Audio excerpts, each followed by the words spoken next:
అందరికీ ముందుగా బాబు జగజీవన్ రామ్ గారి జయంతి జన్మదిన శుభాకాంక్షలు తెలియజేస్తున్నాను. ఈరోజు ఈ సమావేశంలో పాల్గొన్నటువంటి గ్రామంలో మన గుండుమాల్ మండల కేంద్రంలోని వార్డు మెంబర్లకు మరియు యువతకు ఇక్కడికి విచ్చేసిన ప్రతి ఒక్కరికి నా యొక్క నమస్సుమాంజలు. బాబు జగజీవన్ రావు గారు 1908లో ఏప్రిల్ 5న జన్మించడం జరిగింది బీహార్లో. జన్మస్థలము నుంచే అతను చిన్న వయసులోనే అతనికి ఒక లీడర్షిప్ క్వాలిటీస్ బేస్ చేసుకొని ఆయన పెద్ద ఎత్తున మనకు సామాజిక కార్యక్రమాల్లో పార్టిసిపేట్ చేయడం జరిగింది.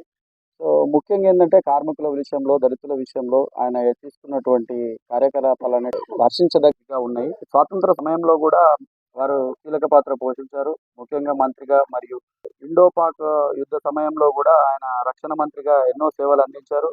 సో ఆ టైంలో మనకు కావాల్సినటువంటి వసతులన్నీ ఏర్పాటు చేస్తూ అండ్ స్వాతంత్ర సమరంలోనే కాకుండా సో రాజకీయంలో కూడా మనం రాజ్యాంగం అంబేద్కర్ రాసిన రాజ్యాంగం ప్రకారం మనకు ఏర్పడినటువంటి పాలనలో కూడా అతను కీలక పాత్ర పోషించి మన దేశం అభివృద్ధిలో మరియు గాంధీ గారి నేతృత్వంలో అతని అడుగుజాడల్లో నడుచుకుంటూ సో అంబేద్కర్ గారు రాసినటువంటి వాళ్ళందరూ కలిసి మనకు రాసినటువంటి రాజ్యాంగాన్ని వాళ్ళు ఇంప్లిమెంట్ చేసుకుంటూ సో భారతదేశ అభివృద్ధికి ఎంతో పెద్ద ఎత్తున ఆయన కృషి కూడా ఉంది. సో ముఖ్యంగా ఏంటంటే దళితుల విషయంలో ఎక్కడ అన్యాయం జరిగినా కూడా ఇందాక చంద్రప్ప గారు చెప్పినట్టుగా సో దళితుల విషయంలో కూడా మనకు ఆయన ముఖ్యంగా ఏంటంటే ఆయన అణచివేయబడి ప్రధానమంత్రి కాకుండా ఆగడం జరిగింది.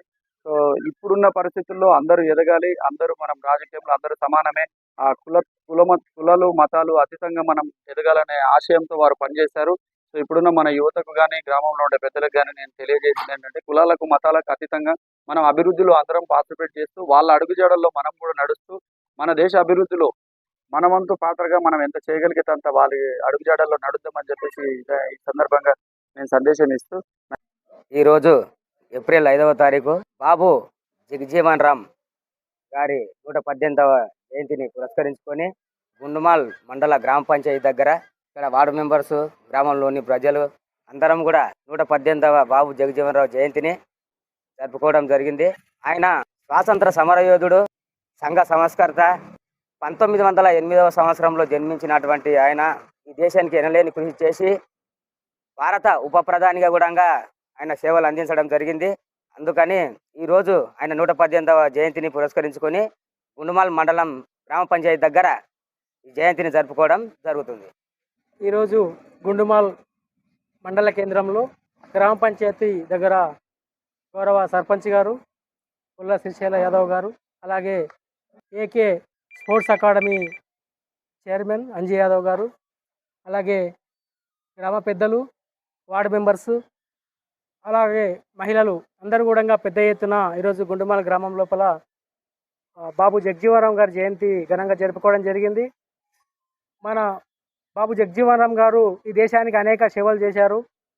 ముఖ్యంగా ఉప ప్రధాని మాత్రమే కాకుండా భారత్ పాకిస్తాన్ యుద్ధ సమయం లోపల మన దేశానికి కరువు రాకుండా ఉండడానికి కోసం అనేక కొత్త కొత్త ఆవిష్కరణలు ఏర్పాటు చేసి ఎంతో కృషి చేసిర్రు.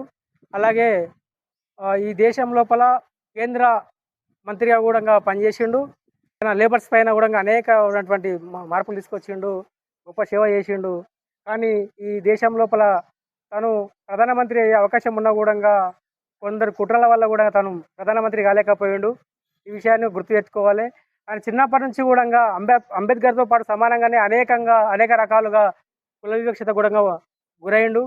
ఈ దేశం లోపల కులాలు పోవాలి, ఈ కుల రహిత దేశం కావాలని చెప్పి అనేక ప్రయత్నాలుగా చేసిండు. అయినా ఆ రోజు నుంచి కూడా ఈ రోజు వరకు కూడా ఈ కులం పోతలేదు. ఈ కులంని ఎప్పుడైతే నిర్మూలిస్తామో ఈ దేశంలో ఉన్న ప్రజలంతా కూడా సమానంగా బతుకుతామని చెప్పి తెలియజేసుకుంటూ అందరికీ ధన్యవాదాలు తెలియజేస్తున్నా. Thank you. జై భీమ్. ఈనాటి కార్యక్రమము డాక్టర్ బాబు జగజీవన్ రామ్ జయంతి. మరి జగజీవన్ రామ్ అంటే అతను ఎవరు చాలామందికి తెలియకపోవచ్చు.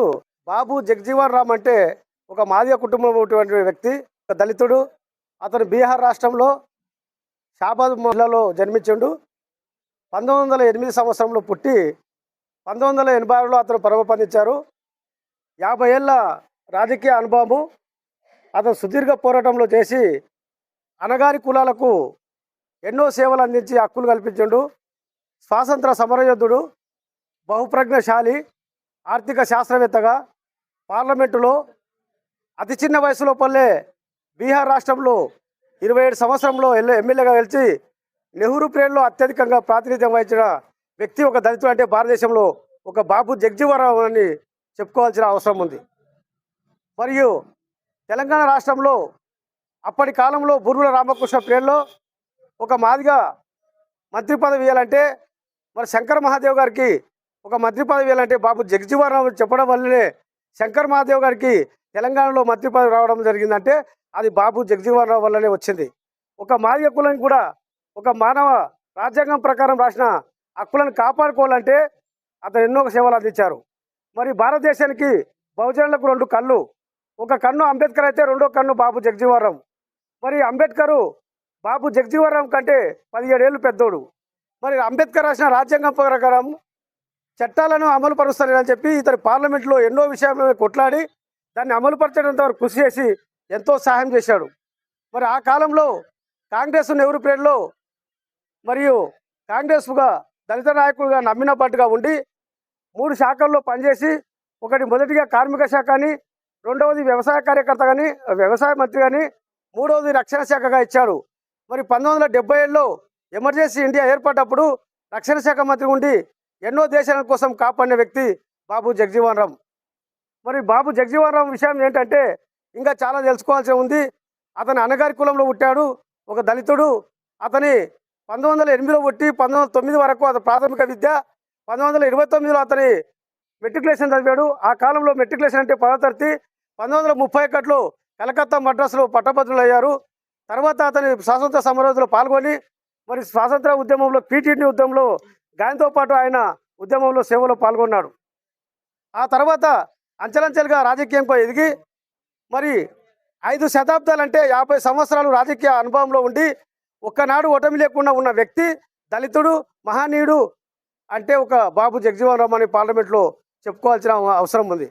అతనికి అదే విధంగా ఉన్నా కూడా మరి చివరకు ఎన్నో శాఖలు చేసినా కూడా మరి ఎమర్జెన్సీ ఇండియా లోపల 1977లో మరి మురార్జీ దేశాయ్ ప్రధానమంత్రి ఉన్నప్పుడు ఇతను కూడా ఒక కళ ఉండేది. నేను కూడా ప్రధానమంత్రి కావాలనుకున్న టైం లోపలే అగ్రకులాలు కలిసి అతను ప్రధాని కాకుండా రేపు ప్రధానమంత్రి అవుతాడు అనగానే ఈ రోజు రాత్రికి అతను యాక్సిడెంట్ చేసి చెప్పడం జరిగింది. ఇది అగ్రకులాలకే అది ముప్పు. దానివలన ఈ దళితులకు ఒక అన్యాయం జరిగింది. దానికి అనుగుణంగా ఈరోజు దళితులు రాష్ట్రంలో కానీ పార్లమెంట్లో కానీ దళితులు ఎక్కువ ఎంపీలు, ఎమ్మెల్యేలు, సర్పంచులు అవుతున్నట్టే ఒక అంబేద్కర్ రాసిన రాజ్యాంగం ప్రకారము ఆ దాన్ని చట్టంలో అమలు చేయాలని ఈ మహారాజు కూడా బాబు జగజీవన్ రామ్ కూడా ఎన్నో విషయంలో న్యాయం కోసం కొట్లాడి కాని జాగాల్లో కూడా కొట్లాడి న్యాయం కల్పించడానికి ఎంతో కృషి చేశాడు. ఇది ఒక్క రాష్ట్రమే కాదు, భారతదేశంలో ఎన్ని రాష్ట్రాలు ఉన్నా అన్ని రాష్ట్రాలకు వెళ్ళి ఎక్కడ ఏ మాదిగోనికి అన్యాయం జరిగిందంటే దాన్ని ఎదుర్కొన్నాడు. దానికి గుర్తింపుగా అతనికి మళ్ళీ పేరు మర్చిపోకుండా పోయిన సంవత్సరంలో కాంగ్రెస్ గవర్నమెంట్ లోపల కూడా అతని బిడ్డ అయినటువంటి మీరా కుమార్ కూడా బాబు జగజీవన్ రామ్ బిడ్డని, ఒక జగజీవన్ రామ్ బిడ్డ 50 ఏళ్ళు పార్లమెంట్లో పనిచేసినందుకు అతను గుర్తింపుగా అతని బిడ్డకు కూడా పార్లమెంట్లో ఒక స్పీకర్ పదవి ఇచ్చిండ్రు. ప్రతి ఒక్క నాయకుడు కూడా అతని అధ్యక్షాన్ని పిలవాలంటే అగ్రకులాలంతా అతనికి లొంగి ఉండాలంటే మీరా కుమారి బిడ్డని కూడా పార్లమెంట్లో ఎన్నిక చేసిన కూడా అతని పేరు, అతని స్థానం, అతని శిరస్థానం. అందుకే అతని పేర్లు ఇంకా ఎన్నో ఉన్నాయి. అతను ఎన్నో సేవ చేశాడు. మరి అంబేద్కర్ తర్వాత కూడా రెండో వ్యక్తి మనకు జగజీవన్ రామ్. అంబేద్కర్ రాజ్యాంగం రాసినా కూడా దాన్ని అమలు చేయకపోతే హక్కుల కోసం కొట్లాడి పార్లమెంట్లో కానీ అసెంబ్లీలో కానీ కొన్ని రాష్ట్రాల్లో కొట్లాడి కాని పని కూడా ఎంతో కృషి చేసి న్యాయం కల్పించిండు. అటువంటి వ్యక్తిని ఈసారి కాకుండా మరోసారి కూడా గ్రామ పంచాయతీ కూడా సిబ్బంది తీసుకొని అతని జయంతిని కూడా అంబేద్కర్ లాగానే గ్రామ పంచాయతీగా అధికారికంగా నిర్వహించాలని గ్రామ పంచాయతీ కోరుతున్నాను. మరి ఇక్కడ ఇచ్చేసినటువంటి గ్రామ పంచాయతీ వార్డు మెంబర్లు మరి బద్రీరావు గారికి, అదేవిధంగా రంగారెడ్డి గారికి, మరి ఉప చెన్నయ్య గారికి, మరి వార్డు మెంబర్ రమేష్ బాబు గారికి, వేదికను అనుకరించినటువంటి ఏకే ఫౌండేషన్ చైర్మన్ అధికారి అంజయ్య యాదవ్ గారికి, పూర్వ యాదవ్ సంఘం అధ్యక్షులు మామ మల్లయ్య గారికి, దళిత సంఘం అధ్యక్షులు వెంకటయ్య గారికి, ప్రధాన కార్యదర్శి శివన్న గారికి, అందరికీ గణేష్కు సలహాదారులకు అందరికీ పేరు పేరున వందనములు.